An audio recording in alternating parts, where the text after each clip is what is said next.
Pelo Democratas, deputado Mandetta.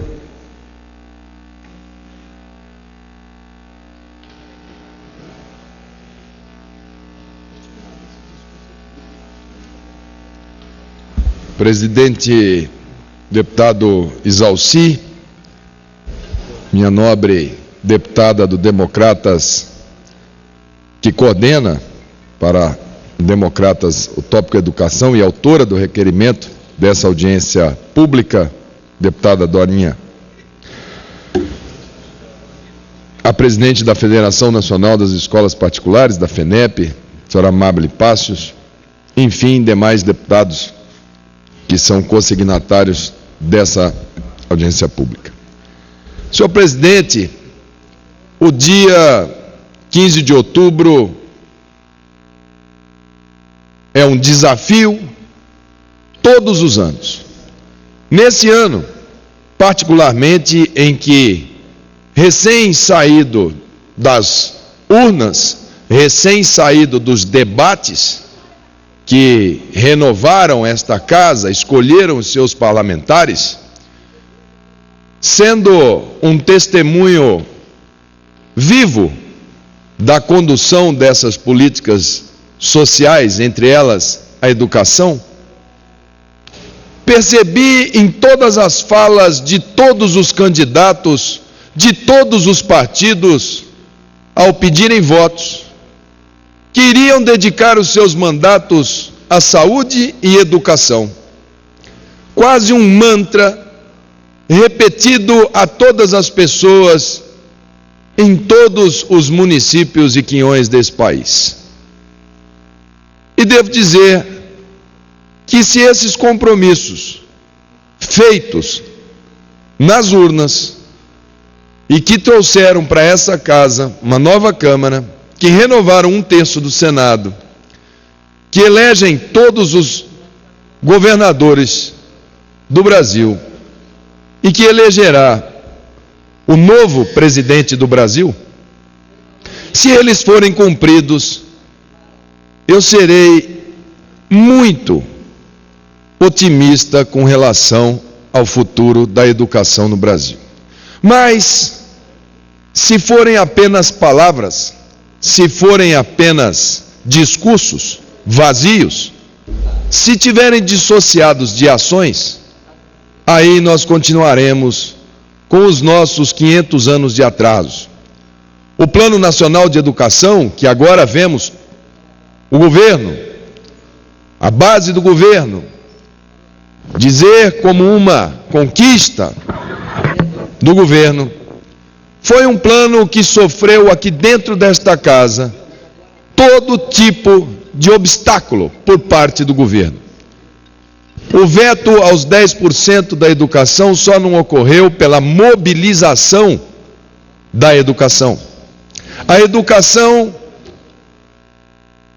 que aposta no caminho da qualidade, aposta para poder pagar a enorme dívida social que tem esse país, permaneceu durante anos com o pires na mão, mendigando a este governo que tivesse o mínimo de coerência com as suas plataformas. Nós aqui nessa casa fizemos a frente parlamentar da primeira infância, fizemos uma parceria com a USP e Harvard, um grupo grande de deputados, fomos para Harvard, fomos estudar o que é que o novo sistema de educação, a nova vanguarda da educação faz para a primeira infância. Ali se investe, hoje nos Estados Unidos, como uma decisão para preparar os novos líderes. Ali, no 0 a 3 anos, desde a concepção, desde o pré-natal até o período dito escolar, há uma nova ciência que interessa a todos, mas que tem que ser apropriada pela educação. Passando pelo tempo que os nossos alunos, que os nossos brasileiros permanecem em sala de aula, com meio período, num tempo em que pai e mãe saiu para trabalhar, em que não há uma complementação, num tempo em que esse nosso país abriu mão da política de esporte, faz eventos bilionários, como a Copa do Mundo, onde torramos 40 bilhões, faremos uma Olimpíadas, onde torraremos 80 bilhões, e a chance é quase zero, porque a política de esportes não foi construída junto da política de educação. Até a Jamaica, uma ilha pequena, já fez a sua decisão e hoje colhe os frutos de ter ídolos do esporte ligados à educação.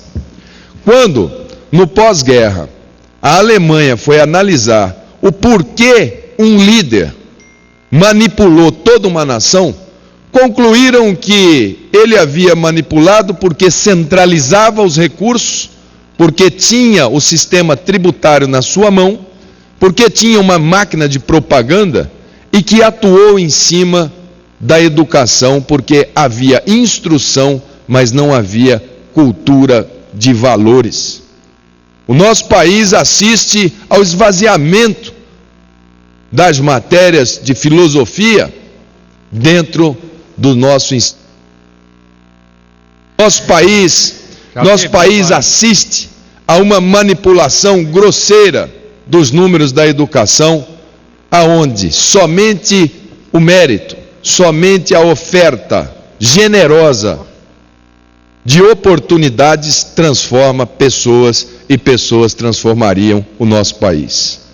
Este debate, que ora se trava lá para a presidência da República, mostra dois caminhos muito diferentes para a educação.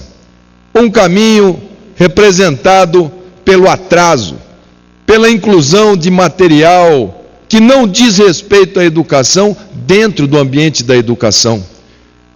A educação sendo utilizada como arma política de distorção da história, a educação sendo utilizada como pano de fundo para um Estado totalitário que não interessa àqueles que estão se